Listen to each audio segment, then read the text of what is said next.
La défense antiaérienne ukrainienne aurait intercepté tous les drones d'une attaque russe contre l'Ukraine durant 2 nuits consécutives du 31 décembre au 2 janvier.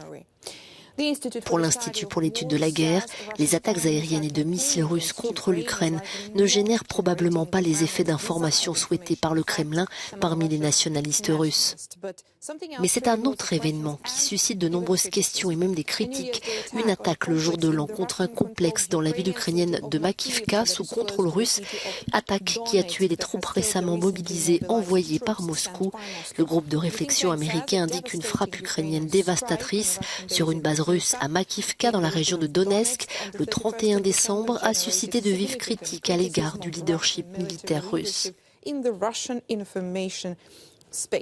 Le ministère britannique de la Défense évalue la situation autour de Bakhmout, où se déroulent certains des combats les plus féroces.